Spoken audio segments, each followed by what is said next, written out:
Hello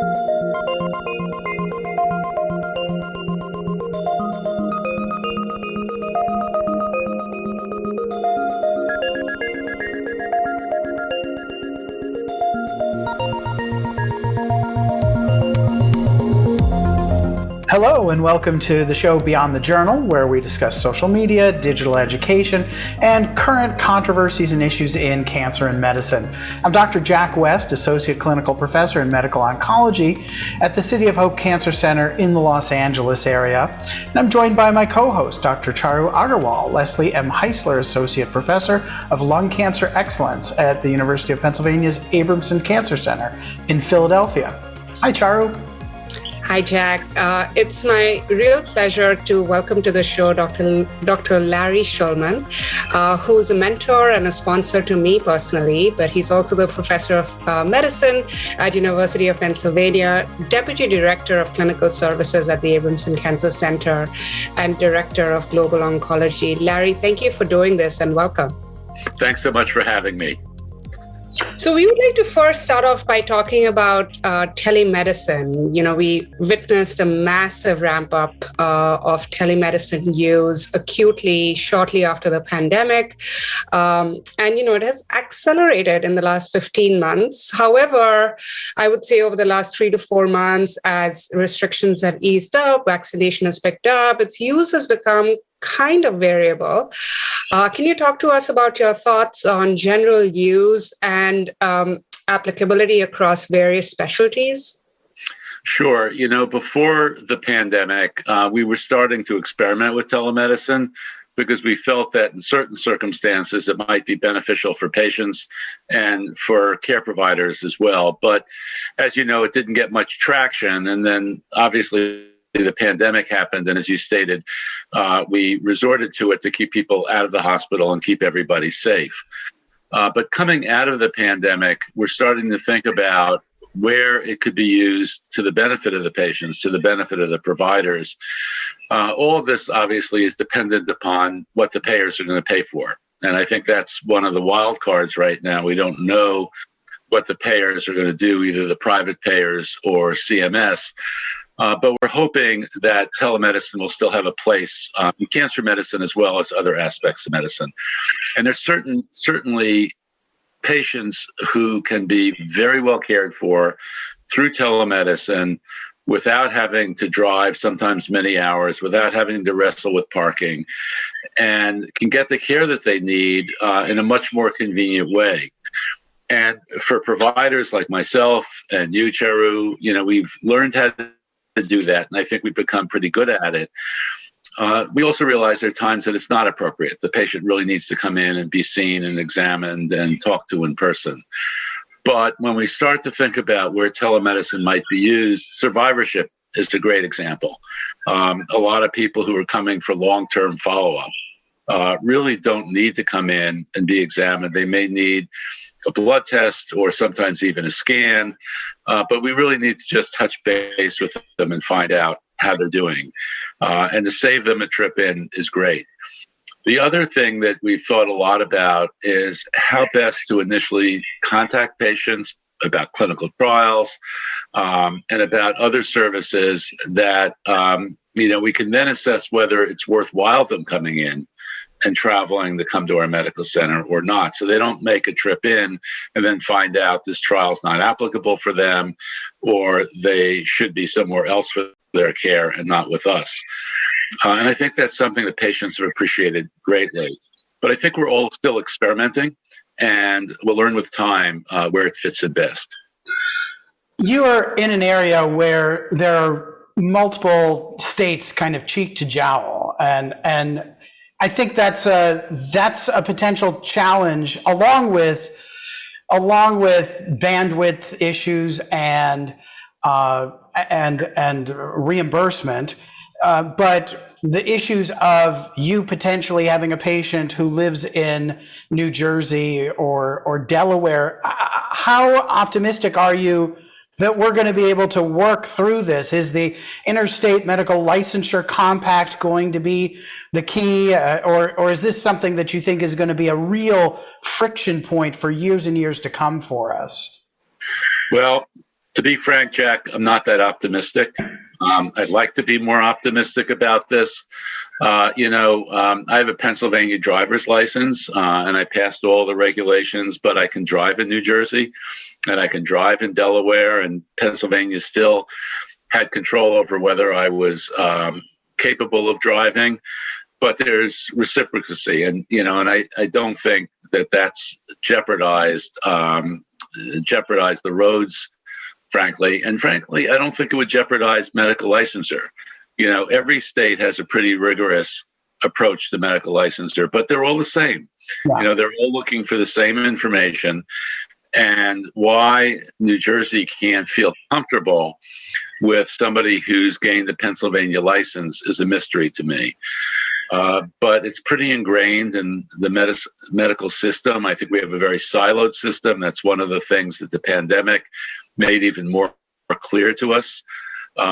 But there is a lot of discussion going on now about whether we should change that, whether we should allow physicians to practice across state lines in this circumstance. But right now, it's not looking good in that respect. But I hope we do make progress. Yeah. You've been actively involved, in the National Cancer Policy Forum, and I think at really a national level, especially with your relationship with the National Comprehensive Cancer Network, are there strategies being discussed regarding adoption of telemedicine at the really national level, including any policy changes? So, in a couple of weeks, on July 26th and 27th, we're going to have a workshop that's hosted by the National Cancer Policy Forum that I'm participating in. And the title of that workshop is, what COVID has done to cancer medicine and what we should carry forward as the pandemic ebbs, and I hope it will continue to ebb. And one of the sessions is entirely devoted to telemedicine. And we will talk about potential roles for telemedicine, and we'll also talk about the payer issues. And I will say that at that forum, the private payers will be represented, CMS will be represented, and this will be one of our opportunities to make our case to them that this is something that's important to continue to pay for with benefit to both our patients and the healthcare system. So that's just one example. I know that NCCN has also weighed in at the national level with Congress and with the payers about continuing to support telemedicine. So a lot of people are speaking up about this, and I'm hoping, and this I am optimistic about, I am hoping that the payers will continue to support telemedicine going forward.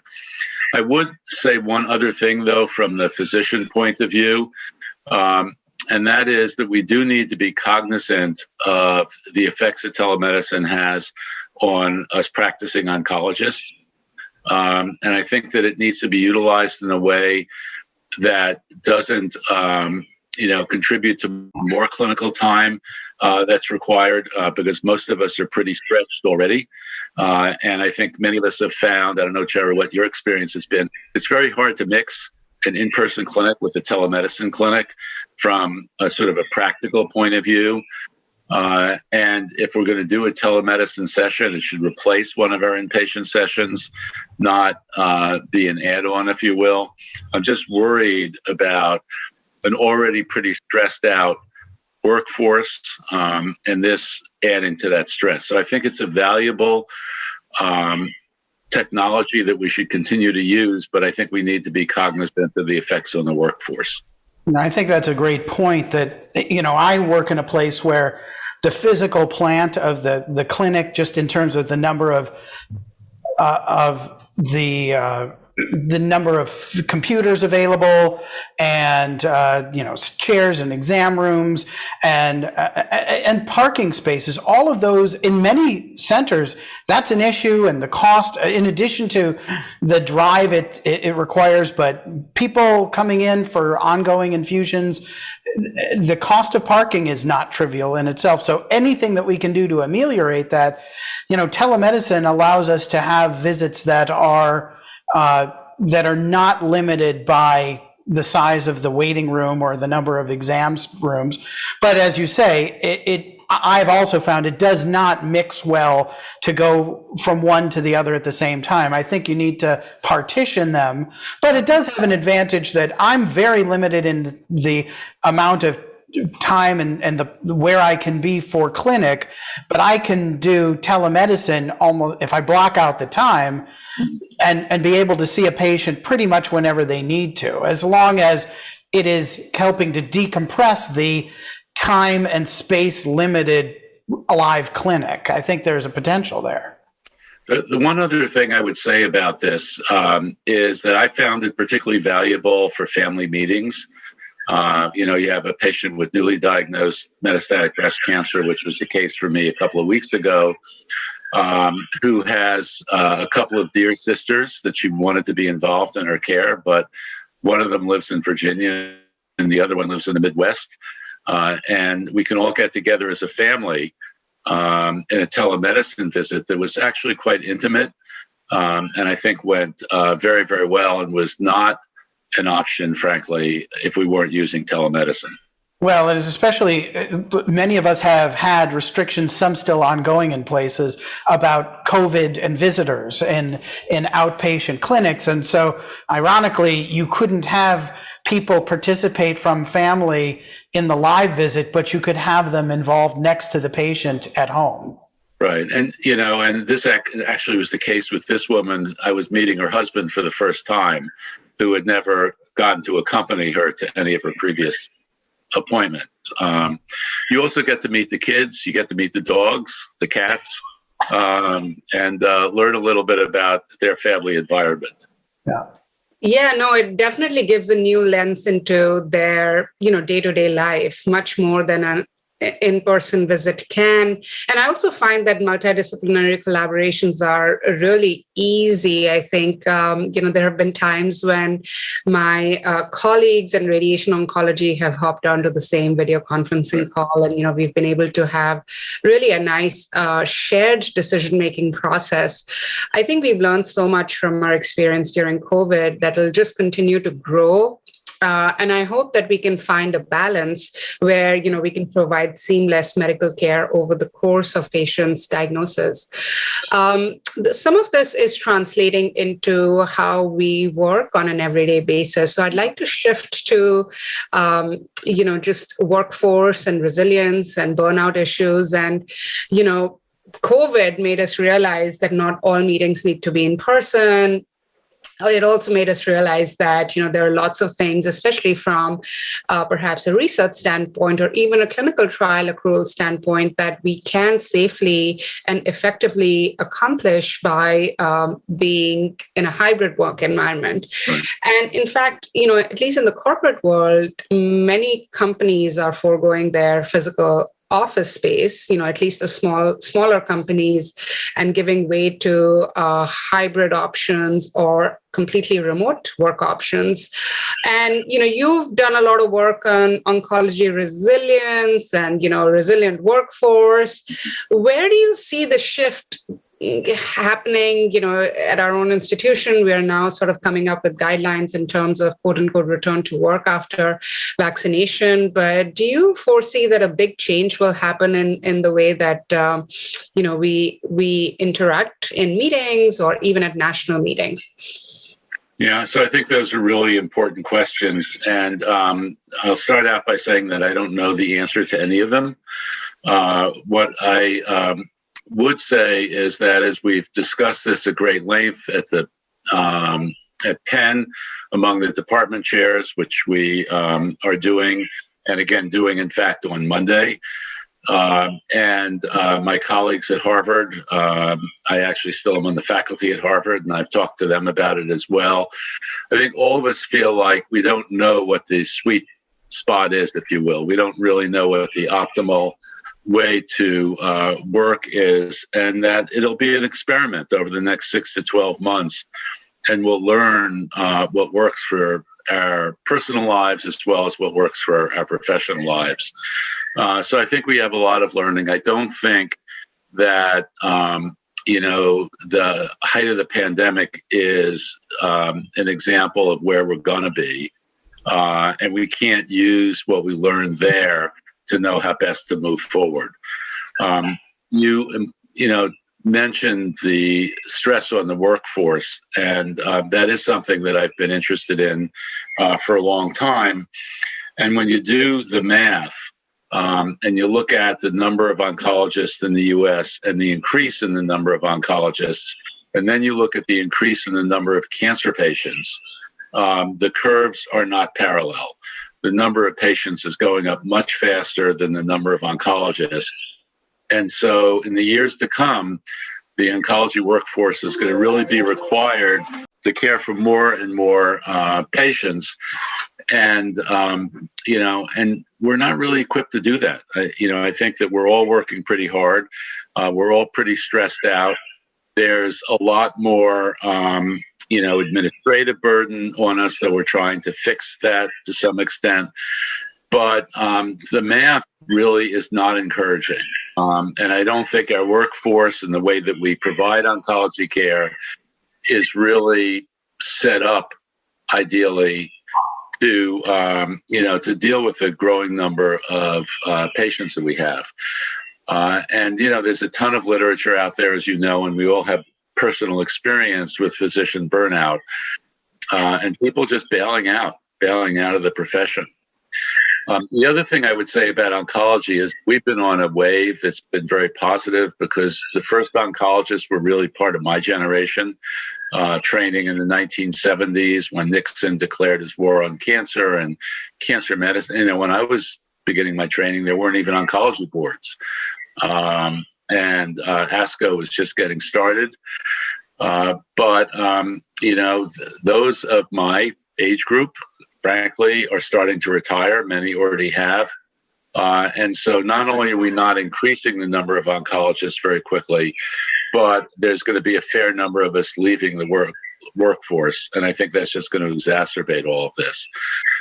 I do think that there are actions that we need to take. We need to really work much harder at reducing administrative burdens, whether it's pre-authorization or clinic documentation, or all the other sort of non-productive things that we do other than thinking about how to provide the best care for the patient. We've done a lousy job of that in the U.S., and I think we need to do a much better job. Well, what do you think are the implications, I think, along with everything you're saying about, the increased administrative role, the paperwork? I mean, Epic has many challenges. People are spending huge amounts of time on that, but there's also more of a role. We have less autonomy, I would say, and we're corporate pieces, that everyone is being monitored for our productivity, and we're employed by bigger organizations, ever bigger networks, and managed by layers of people who are often not physicians. So, I have 3 kids. I don't think any of them spent 5 seconds considering going into medicine. And I think while that's maybe sad, it's not as sad as the fact that I wasn't disappointed by this. And so, but I think that medicine has changed along with oncology. I mean, medicine has changed incredibly. I had trained in Boston, but also in Washington, and worked there for about 20 years. And in that time, just about every oncologist in Washington became an employee of another organization. So how does that play into our sense of agency? Yeah, I think it's really an important point, Jack. I think all of us are feeling like we're in the trenches, we're in the weeds, and, as you say, the layers of people above us who are really calling the shots for what our life is going to be like are often so removed that we don't really even know who they are. It's a disquieting feeling. It is very different than when I started in this profession, for sure. And I think it is going to get worse, but I think that we have the ability to change that. It doesn't mean the big corporations are not going to go away, but we need to construct them in ways that there is a connection between the person who is in the trenches, who is in clinic every day, with the people who are regulating how they practice, what their productivity is, what they get paid, and many other aspects. There needs to be that connection. And if we completely lose that connection, I think more and more people are going to follow your children and not go into medicine. It's an unfortunate reality. We have a hard, medicine overall is hard, but, oncology is particularly hard. We're dealing with a very sick group of patients and patients who really have life-threatening diseases, and their families are huddled around them. And I personally find a lot of satisfaction out of taking care of them, but it's a hard job. Yeah. And what you want, the hard part of your job should be doing the hard things that it is to take care of the patient. It shouldn't be, some of the structural stuff that you're talking about. Yeah. Are you optimistic that this might change, Larry? I know you said there were a few things you're optimistic about, but several that you may not be. Do we think that we'll be in a future where we are actually talking to a real peer to do a prior auth rather than somebody who doesn't really know oncology? I feel that, these are some of the issues that keep building up to the point where people just completely burn out. Yeah, so I don't feel like we should have to do prior auths. I think there are electronic ways for the payers to understand what we're proposing as a treatment and for that treatment to go through as a pass.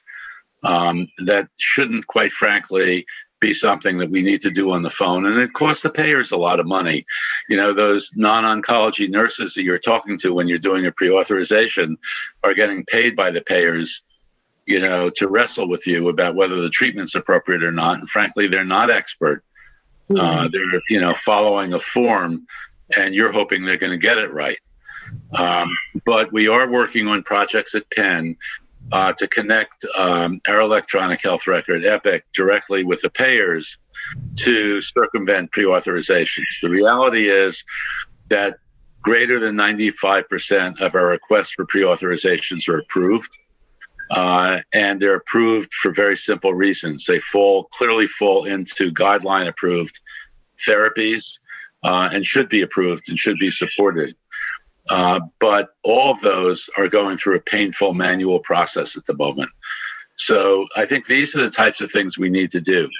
Medicine is way behind the rest of the world in electronics and technology. And the example I use, about, banking is, 50 years ago, you had to go to the bank and wait in teller line to deposit your check and get a couple of dollars of cash. And now, nobody goes to the bank, and everything gets direct deposited. You deposit it on your cell phone and get money out of a machine. And I work in Rwanda. When I can go to Rwanda and stick my Bank of America card in the machine and get money out. And the machine in Rwanda knows who I am and what my password is, and debits my bank account. How far away from that are we in medicine? Worlds away. So we need to do a much better job. And it is one of the things I'm interested in. And we do have a number of technology projects to try to make things both better for the patients and better for the physicians and the nurses caring for them. Well, I think we might be the last people using pagers and fax machines on the planet. But how about, I'd like to turn, I know we're going to want to talk about global oncology and Rwanda and your experiences over decades. But before we do that, can we talk about the nudge program, the behavioral economics work that you're doing, and how valuable has that been? Is that a point of hope? Because I feel like it's probably underutilized for its potential. Yeah. So, I think Charu and I work in an environment, as most people in academic centers and community centers do, where you have a lot of physicians and nurses who want to do the right thing. We're not evil people. We want to do the right thing, but medicine is complicated. And when we go to clinic, quite frankly, you have a lineup of patients, the medical assistants are, after you because you're an hour behind and you're trying to do the things the best you can. But the electronic health record doesn't always make that so easy. And, and the decisions are complicated very frequently. So we need help in that regard. And we need it to be the easiest to do the right thing, not the hardest to do the right thing. And that may sound trivial, but frankly, we've often made it harder to do the right thing than not. And so the whole idea about behavioral economics is nudging people in the right direction to, in fact, do the right thing and make it easy for them to do the right thing. Absolutely. Let's turn to some of your global experience, because I had worked with you decades ago in Boston, and you were busy then with a lot of things, but I don't think that that global oncology was as much on your personal map or that much of a focus as it is now. I think global oncology has become much more of a concept. We have a Journal of Global Oncology and people dedicated to this, and more awareness that is something we should be thinking about. Did you have any kind of personal connection, personal conversion? Was it Paul Farmer at Harvard Brigham and Women's, or what led to this expansion of this aspect of your career? Yeah, so it was Paul Farmer and Jim Kim, both of whom were interns at the Brigham. They were interns of mine on the oncology service. I was there attending. I got to know them both very, very well. Oncology, and in fact, global medicine was really on nobody's radar in the early 1990s when I first met Paul. And he was flying back and forth to Haiti as really a solitary entity, if you will. And Jim Kim was helping support him, and Ophelia Dahl, but it was really Paul going back and forth. And through the 90s, if he had a patient with cancer in Haiti, he would call me up and ask me if I thought we could do anything for the patient. He would often fly back to Boston. I'd fill up his suitcase with some chemotherapy drugs, give him some instructions, and he'd fly back to Haiti and treat the patient. We actually had some successes. But in the late 2000s, Paul and Jim Kim called me up and asked me to build cancer programs in Rwanda and Haiti, formal programs. And I said yes. And to use Rwanda as an example, I first flew over there with Paul in 2011, so just a decade ago. And at that time, there was not a single cancer doctor in the country. There was essentially no cancer care in the country. The only people who got care were people who had enough money to fly out of the country. And except for those people, the cancer mortality was basically 100%. And if you talk to any of the Rwandan population, they will tell you that before that, everybody knew if you got cancer, you died. And that was sort of the end of the story. So we did, with a lot of help from former President Bill Clinton and the Minister of Health, Agnes Binawahu, we built a cancer program at one of the Partners in Health hospitals. Dedicated that. Bill Clinton actually did dedicate that with us in July of 2012. And since then, we've cared for more than 10,000 cancer patients there. We provide all the cancer care for free. We buy all the chemotherapy because people in Rwanda couldn't afford it. And we do, one of our mantras, one of Paul's mantras, is that poverty should not be an obstacle to receiving life-saving care. And when you think about it, in the years that we've been practicing, we've made incredible strides in cancer treatment. And our survival rates are way up in places like the US. But most of the world has had no access to the benefits of those treatments. And the mortality has been the same in these countries now as it was 100 years ago. And I think that's socially an irresponsible thing. We're a global community, and I think we have an obligation to try to bring what we've learned, to bring life-saving therapies to other places in the globe. And we did that with HIV. And I think we did that quite effectively in the early 2000s with HIV. And we're now starting to do that with cancer medicine. And we monitor our patients in Rwanda quite closely. I can tell you what our survival rates are. They're not what they are at the U.S., but they're a lot better than zero. And we have thousands of patients who are now alive who would not have been alive otherwise. We have lots of work to do. We now have 5 Rwandan oncologists in the country who we helped support their training. And so we're making progress. But, we're proud of what we've done, but we have a long way to go. Larry, this sounds like an incredible way to begin, and sounds like it was really successful that you were actually able to open the center within a year. Do you think that this can serve as a template for other countries? And do you face a lot of challenges in terms of funding and political barriers? Yeah, the political barriers I think are a little bit less. The infrastructure of the health systems in many countries is a major issue. You have to build this on top of some sort of infrastructure. And we had a very good minister of health in Rwanda that helped us. But we also built a cancer program in Haiti where the infrastructure was quite weak. And though we had more challenges there, we actually been able to successfully treat many patients in spite of all the social unrest and, things that we all read about every day in the paper. But it can be done. It does require a lot of, building, if you will. You have to build a pathology lab. We had no pathology lab. You can't treat cancer if you can't make a diagnosis. We had to train people to do biopsies. We had to train nurses to give chemotherapy. We had to train our clinicians to follow the patients and what they needed to look for. We had to create models of care that are quite different than what we practice in Philadelphia. We have a whole different way of taking care of patients with neutropenia and fever because many of our patients, it takes them 2 days to get to our hospital. And so, here we just tell them to go to the emergency room and they're there in half an hour and they get taken care of. You can't have that plan.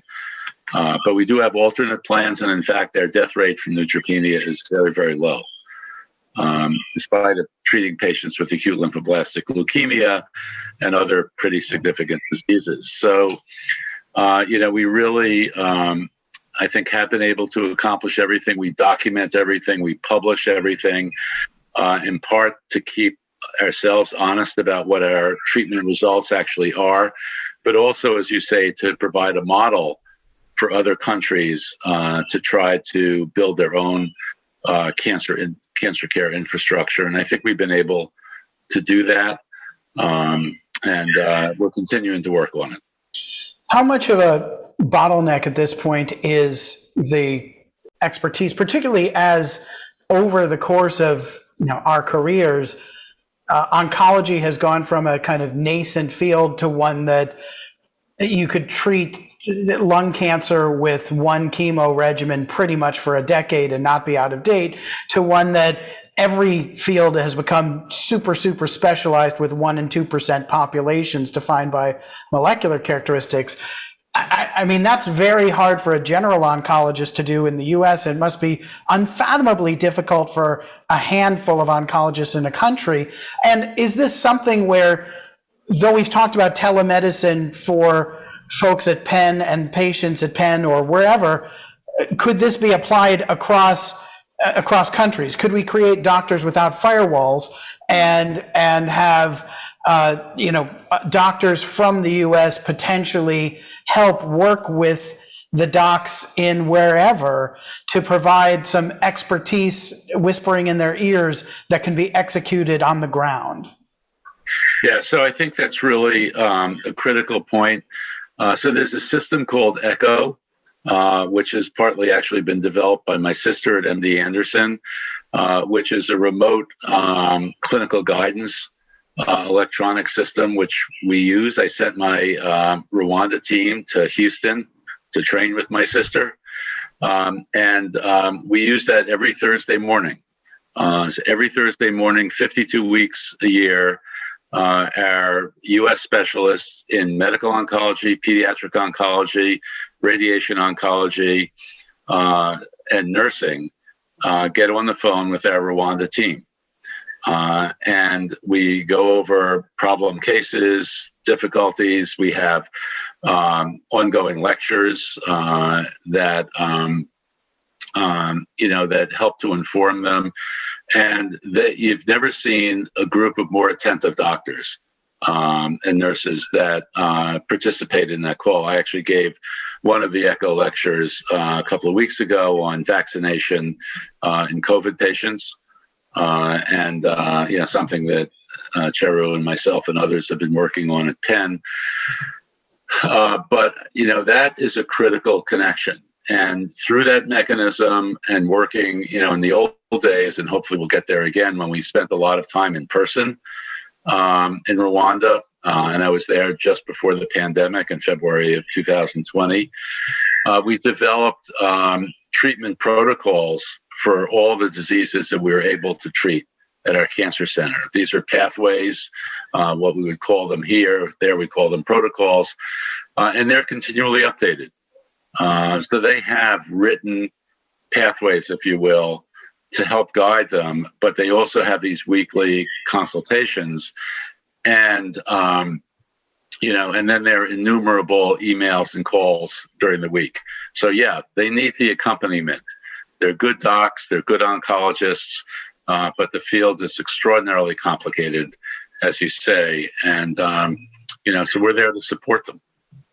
That's amazing. And how do you think oncology societies can help accelerate these efforts? Have you been, for your program in Rwanda, was there participation from, let's say, ASCO or ESMO? I know you've been intimately involved in their global oncology task force, but what does the future look like in terms of global oncology and societies? Yeah, so I think ASCO has really had a major positive effect on global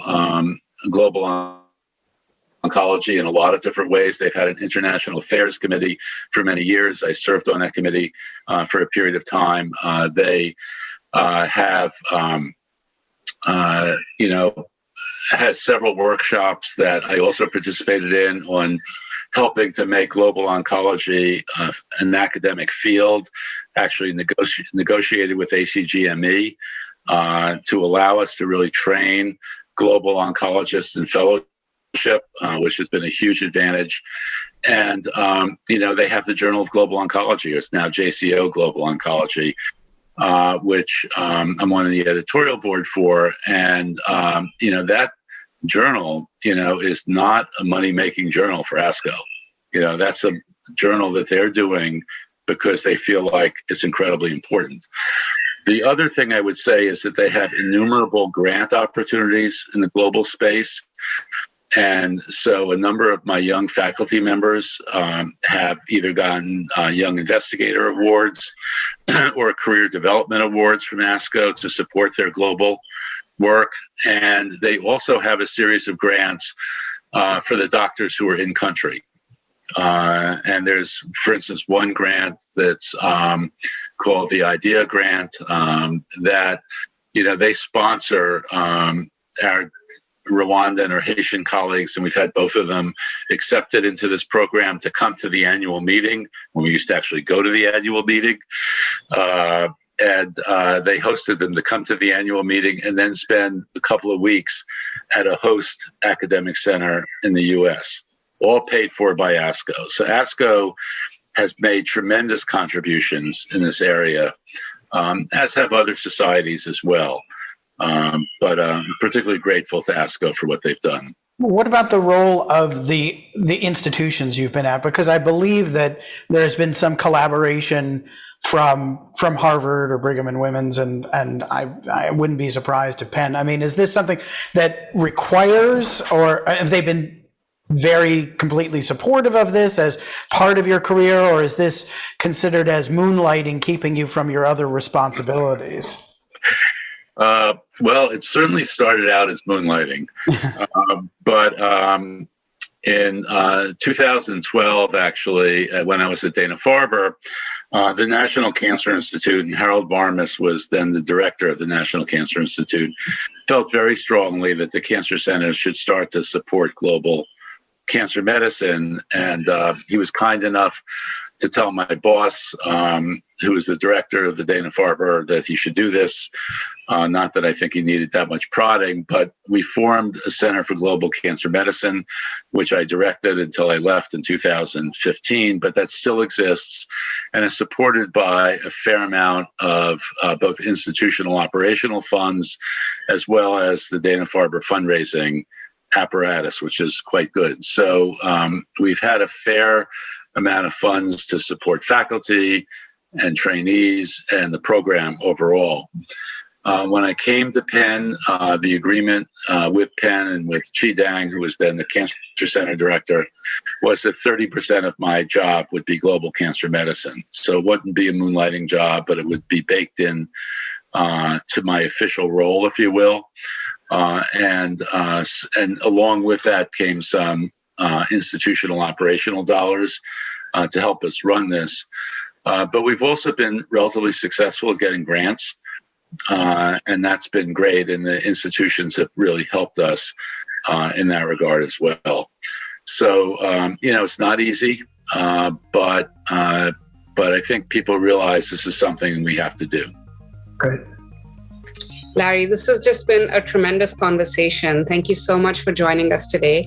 You can find us on iTunes or wherever you find your podcast content. We hope that you will subscribe and send us comments and feedback to beyondthejournalshow@gmail.com. We thank Mark Lindsay and Talking Speaker for production and distribution support.